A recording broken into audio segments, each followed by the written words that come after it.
Morning. Afternoon.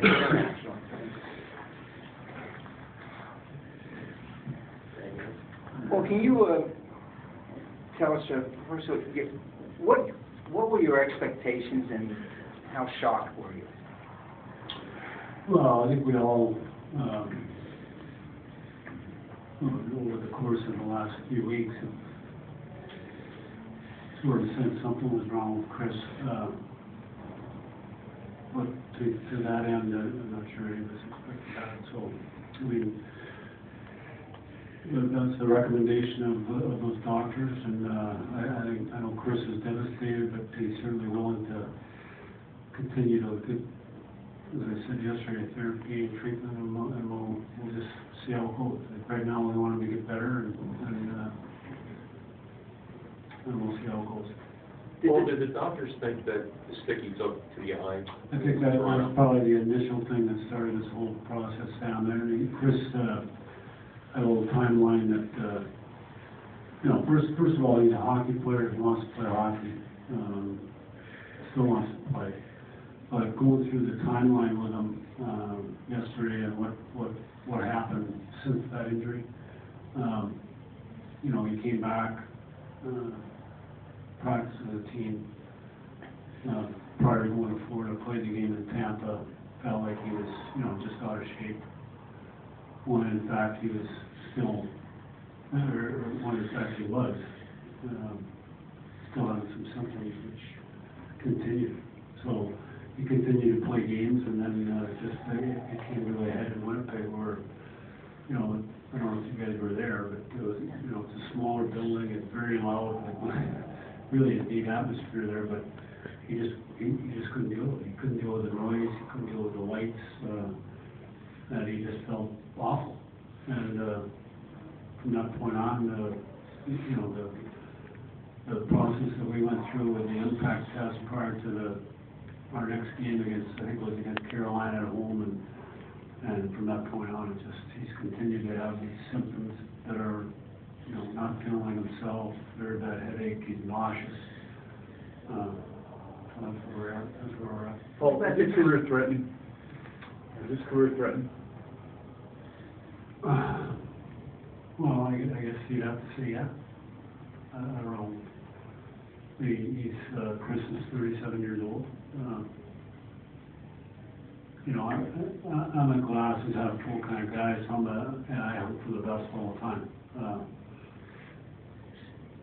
We'll see how it goes. The doctors didn't necessarily indicate that. No, they didn't say that. The recommendation is now to just, shut it down and try to heal. You talk about the timeline. What about right before the Winnipeg game in the continuation of the timeline? He took those 2 hits in the 2 prior games? Well, they're part of the timeline that he described, but, when you're a hockey player, you get hit, and he certainly never reported those hits at the time, and probably never thought anything of it at the time. He probably just thought, I'm still not in great shape, I haven't played, I missed a lot of games, and, he missed a lot of training camp. And I think most guys that play as many games as he has in the NHL get a good understanding of their body and how they felt. And I think, as I said, the Winnipeg game, he just, that was the end. That was the last straw, and there's something wrong here. So. You mentioned sensitivity to the light and the noise. Seeing Chris at this point, how similar is he to Ian when he was at this point after his injury? I don't know whether certainly the light part is something with it, but I don't know that Ian compared about the noise, and Ian didn't feel like Chris feels right now. And Chris has had a fairly persistent headache here for quite a while. Well, how bad do you feel for Chris? Well, I feel really bad. I go back to the summertime when we approached him about being the captain. He did the right thing. He wanted to wait and see how his back healed up from the surgery before jumping on full bore. And he was excited about, the young team. He was excited about being being our captain, and to have this happen, it's, I think it was devastating news to him yesterday, or Wednesday. Do you feel you need to go out and get a replacement for him? You guys have been playing well so far without him, with rookies in the lineup. As you've said, defensemen are tough to come by. A lot of people are looking at him. But do you feel would you like to somehow replace? Well, I think, one of the luxuries we have is, at least in my opinion, we've got Kimo, Matt Carl, Braden Colburn, Andre Mazzaros. All four of those guys are defensemen in our league that play in every situation. They all play the power play, they all kill penalties, they all play a regular shift. They're all multiple minute guys. They're all in the 20s, sometimes pushing 30 minutes a night, depending on the game. So I think that's a luxury we have. To say, do I feel comfortable if all four of those guys are healthy? I certainly feel more comfortable. But as you go through the process, like I talk to guys all the time, and you just see what's available. And obviously, we have a chance to improve our hockey team both now and for the future. And we probably look at a lot of different things. But I made 29 phone calls today or yesterday since I got this news. Well, more likely than you'd wish to the trade deadline, say. I mean, you're expecting Gus to come back soon, aren't you? Yeah, I think it's probably another week away here from being a player.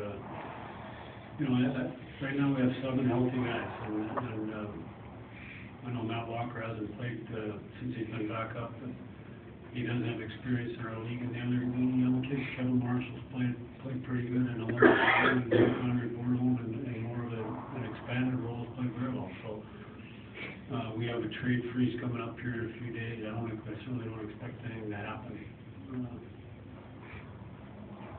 anytime soon. How is Giroux doing, and what is the protocol to getting him back? Is this solely up to your doctors? Does he have to go through the similar process that Crosby had to go through, where you're cleared to get back on the ice, then cleared to have contact, and then cleared to go into games? Well, the important thing for Claude right now is to try to get a couple of days back to back where he actually feels good the whole time. And since the initial incident against I forget who we were playing. Tampa. He hasn't, he felt good at times, but there's other times where he just, in his words, I just don't feel right. So until he feels right for a whole day, and then we get to the next day, he feels right for another day, well, it is what it is. Well, he said he's not going to be back in there. Will you and Peter designate a new captain, or is that kind of going to be vacant?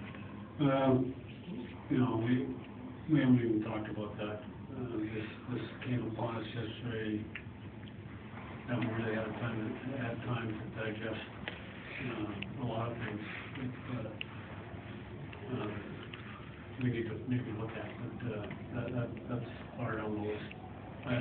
We have good leadership between Kimo and Dan Greer and Yarmir, and all three of those guys have been captains in the NHL. They all know what it takes to win. They're good role models for our young players. If we didn't do anything in that regard, that's probably the way I'm leaning right now. Does Claude's situation make you any more cautious when this is, I think, his first documented concussion, and it's almost been a week now? Well, we're all coming to, I don't know if we'll ever understand concussions, but I look around the league now, and you look at not only the number of players, but the, Sidney Crosby's out, Carolina's missing arguably 2 of their best players, Ottawa's missing their best player, or one of their best players. The list just continue to grow, and you just do what you can do. Do you have a hunch with Claude if this is something that could be just weeks or months, or just no idea at this point? I have no idea. Well, with a lot of concussions, there's a timeline, in maybe 2 weeks, a month, you'll say, or indefinitely. With Chris, you've gone the extra step in saying that he won't play in the playoffs. What made his concussion worse that says that there's no way he can play in the playoffs? Well, that's a good question, Sam. I don't know. I guess just the way he's felt since what we believe is the initial incident, maybe years of playing the NHL. I don't know. I can't answer that. I mean, did the doctor see something though specifically? I don't know. Can I ask a hypothetical following up on that then? Let's say over the next 3 months, all of a sudden he's starting to feel better. He's not having the headache persistent anymore. The light's not bothering him. At some point, does he say, can he say to you, you know what, I'm feeling it going up. Can we get this reevaluated and see where we're at? And maybe possibly, you never know, come April, something could be different than what it is right now? Well, I guess my flip answer to that will be we'll cross that bridge when we come to it. No, right now, I think Chris is not an option. If he gets better somewhere over the next months, we'll address that when we get to that point. Few teams could go through what you guys have gone through and keep winning. You guys made big changes this summer to get younger, so many injuries, but yet you're on top of the league, 7 in a row. Is that surprising to you at all, given everything that's happened to this team? Well, our guys have been seeming very enthusiastic group that seems to have some resiliency, which is nice. It's encouraging. But we do have good players that are still playing too, and some of the guys, Yarmer's a good example, and some of the guys that have been stepping up here lately, Matt Carl, Braden, Kimo's continue to play great. He's maybe the most underappreciated defenseman in the league. I think Jacob Voracek has been great here lately. And our, the young kids that are Zolnerchek and Ronaldo and Couturier, they just keep chipping in with good solid efforts. So it's nice. Who else? Where can we? Well, can you give us an update on Braden Shen and where he's at? Well, I know he went through process yesterday. He felt good, but I also noticed he's not out there today, so I don't really know where he's at. Other than that's probably not good. Is there a timetable on him, or? No. Can you run us through what has to happen? I think Randy started the question or asked the question for a player to come back. Like, what does I think I just said that, Sam. Until they get multiple days back to back, or they feel good, feel fine, don't have any symptoms, then you can start thinking about maybe getting back in. But isn't there like I don't know what the protocol is, you have to pass a certain test, like a written The first test? test is start to feel better, multiple days. That's the first test. Do you think the hitting nowadays is harder than when you played, that you didn't hear about this when you played? No, you're getting into, I don't know. I'm sure there were concussions back when I played. I can probably say without a doubt. I think the game is certainly faster today. There's probably more high-speed collisions today. And when I played, I was a big player, and now I feel I walk in our luck. I don't feel big. I know I'm shrinking. You hear some people say, though, that people in your era were respected people's heads more when they're hitting them into the boards than players do nowadays. Was that something that you were cognizant When I of? played, there's a lot of guys that do wear helmets, so there probably was a little bit more, I don't want to use the word respect. I mean, a lot of those guys, for guys that didn't wear helmets, not very many of them got, cut on the head or, so the equipment now is probably a factor, the speed of the game is a factor, the size of the players is a factor. The biggest thing is probably just the awareness of concussions and what we know and probably still what we don't know. That's got the boards. What's that? The boards. Boards, your day, have kids. There seems to be more kids than there is now, for sure. player absorbs the impact of this. Paul, did Matt Reed have a concussion or earlier this year, like a mild concussion when he was out for about 10 days? Yes. Okay, and the protocol then, was he just felt good for a couple straight days? Passed his test, and back in the line. He hasn't had any recurring symptoms or anything, it seems like he's playing well.